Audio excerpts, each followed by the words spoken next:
చాలామంది ఉపాధ్యాయులు తరగతి గదిలో ఆటంకం కలిగించే విద్యార్థుల గురించి ఇబ్బంది పడతా ఉంటారు. ఎంతకీ మాట వినడం లేదు, అల్లరి చేస్తూ ఉంటారు అంటూ వాళ్ళది వాళ్ళు బాధపడతా ఉంటారు. అలాంటి వారిని ఎలా ఎదుర్కోవాలో కొన్ని నియమాలు పాటించండి. ఒకటి, మీరు తరగతి గదిలోకి వెళ్ళగానే ప్రశాంతంగా ఉండండి. Stay calm. ఒక విద్యార్థి అరిచినప్పుడు మీరు స్థిరమైన స్వరంతో గంభీరంగా మాట్లాడండి. మీరు ప్రతిస్పందించే ముందు కొంత మౌనంగా క్లాసులో ఒక రౌండ్ వేసి తిరగండి. అప్పుడు అందరూ మీ వైపు దృష్టి మరలుతుంది. అంతేకాకుండా మూల కారణాన్ని కనుక్కోండి. రూట్ కాజ్ ఏంటి, ఆ పిల్లలు ఎందుకు అల్లరి చేస్తున్నారు అనే ఒక రూట్ కాజ్ను ఐడెంటిఫై చేయండి. అంటే ఉపాధ్యాయుడు వారితో దయతో అల్లరి చేసే విద్యార్థిని వ్యక్తిగతంగా పిలిచి, ఇంట్లో ఏమైనా నీకు సమస్యలు ఉన్నాయా, లేదా పని బోరింగ్గా ఉందా అని అడగండి. అప్పుడు వారి నుంచి ప్రతిస్పందన మౌనం.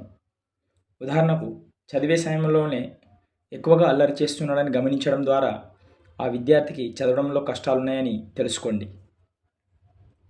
ప్రాక్సిమిటీ. ఒక సైకాలజికల్ వర్డ్ ప్రాక్సిమిటీ అంటే విద్యార్థి దగ్గరికి నిశ్శబ్దంగా వెళ్ళండి. ఎవరైతే అల్లరి చేస్తున్నారో వాళ్ళ దగ్గరికి నిశ్శబ్దంగా వెళ్ళి పక్కన కూర్చోండి. వాళ్ళు అల్లరి ఆపేస్తారు.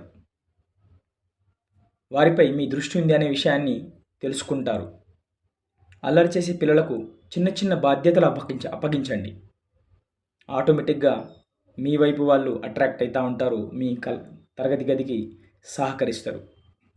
మరో విషయం, స్పష్టమైన హద్దులు పెట్టండి. అంటే మీ క్లాస్ రూమ్లో set of clear boundaries, set of rules and regulations ఏంటివో క్లియర్గా నిర్ధారించండి. అంటే ఒకవేళ మీరు అల్లరి చేస్తే దండించను, కానీ మీ తల్లిదండ్రుల నుంచి ఒక వినతి పత్రం తీసుకురండి.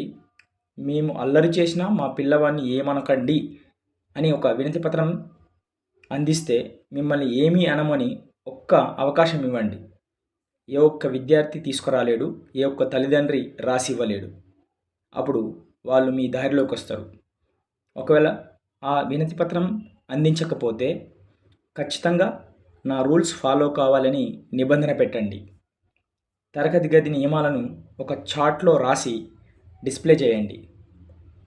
ప్రవర్తన తప్పినప్పుడు దానిని చూపించండి. ఖచ్చితంగా ప్రతి విద్యార్థి రియలైజ్ అవ్వడం జరుగుతుంది. మరో విషయం, సానుకూల అంశాలను ఉపయోగించండి. Use positive రీఎన్ఫోర్స్మెంట్స్.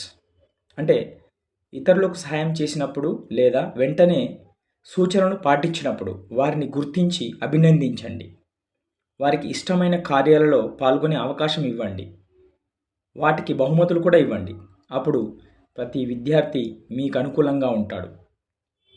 విద్యార్థిని అందరి ముందు మందలించకండి. ప్రతిఘటన పెరుగుతుంది, మీపై వ్యతిరేకత పెరుగుతుంది. దానికి బదులుగా చిన్న చిన్న సైడ్ కన్వర్జేషన్ చేయండి. వారిని గుర్తించి పక్కకు తీసుకెళ్ళి మాట్లాడండి, లేదా వారిని అసలు పట్టించుకోకుండా వాళ్ళపై దృష్టి లేనట్టు నటించండి. ఒకవైపు చూస్తూనే చూడనట్టుగా నటించండి. ఖచ్చితంగా ఆ విద్యార్థి ఏదో వాళ్ళు ఒక సందేహంలోకి పడిపోతారు. నన్ను గమనిస్తలేరు, నన్ను పట్టించుకోవట్లేదు, నన్ను రికగ్నైజ్ చేయట్లేదు. అప్పుడు ఒక న్యూనతాభావం వృద్ధి చెందుతుంది. తనను గుర్తించాలని మార్గాన్ని మార్చుకుంటాడు, నీకు అనుకూలంగా ప్రవర్తిస్తూ ఉంటాడు. అప్పుడు నువ్వు గుర్తించగానే సంబరపడిపోతూ ఉంటాడు. వారితో స్ట్రాంగ్ బాండ్ రిలేషన్షిప్ను డెవలప్ చేసుకోండి. ప్రతి ఉదయం ప్రతి విద్యార్థిని పలకరించండి. అది సాధ్యం కాదు, కనీసం రోజులో ఒక 3-4 విద్యార్థిని అయినా పలకరించండి. వారి యొక్క ఆసక్తులు ఏంటివి అడగండి. విద్యార్థుల విద్యాచర్య, వెలుపలి జీవితాలు, వాడి బయట ప్రపంచంలో ఉండే సవాళ్ళు ఏంటి అని మాట్లాడండి. వ్యక్తిగత సంభాషణలకు కూడా సమయాన్ని కేటాయించండి. ఒక 2-3 నిమిషాలు ఒక 2-3 విద్యార్థులతో. ఆటోమేటిక్గా క్లాస్ మొత్తం ఇటువైపు డైవర్ట్ అవుతుంది, మీ వైపు తిరుగుతుంది. శిక్షలో స్థిరత్వాన్ని పాటించండి. Stay consistency with the consequences. అంటే ఒక ఉదాహరణ ఇవ్వండి. నీవు ఇంటి వద్ద శ్రద్ధగా చదువుతున్నావు. అదే సమయంలో ఒక పెళ్లి ఊరేగింపు నడుస్తుంది. డీజే సౌండ్ పెట్టి భరత్ డ్యాన్సులు వేసుకుంటూ సంబరాలు చేసుకుంటున్నారు. కానీ నీకు చదువు పట్ల చాలా శ్రద్ధగా ఉంది. ఆ సమయంలో మీ ప్రతిస్పందన ఎలా ఉంటుంది అని అడగండి. అప్పుడు వారంటారు, డీజేను బ్యాన్ చేయాలి లేదా పోలీసులకు సమాచారం ఇవ్వాలి, అది తప్పు అంటూ వాదిస్తూ ఉంటారు. అలాగే తరగతి గదిలో అల్లరి చేసే విద్యార్థికి మరి ఏం శిక్ష విధించాలి అని అడగండి. అప్పుడు వారే కొన్ని నియమాలు ఇస్తారు. గుంజులు తీయడము, ఇంకేదో వాళ్ళే కొన్ని పనిష్మెంట్ వాళ్ళే చెప్తూ ఉంటారు. అవన్నీ వారితోటే ఒక చార్ట్లో రాయించండి, క్లాస్ రూమ్లో డిస్ప్లే చేయండి. ముందే నిర్ణయించిన శిక్షను ఒకసారి చదవండి. అప్పుడు వారి ప్రవర్తన మారుతుంది. ఒకవేళ వాళ్ళు తప్పు చేసినప్పుడు ఆ చార్ట్ చూపించి మీరు చెప్పిన నియమాల ప్రకారం ఇప్పుడు మీరు ఏం శిక్ష విధించుకుంటారో మీరే విధించుకోండి అంటూ ఒక్కసారి చదివించండి.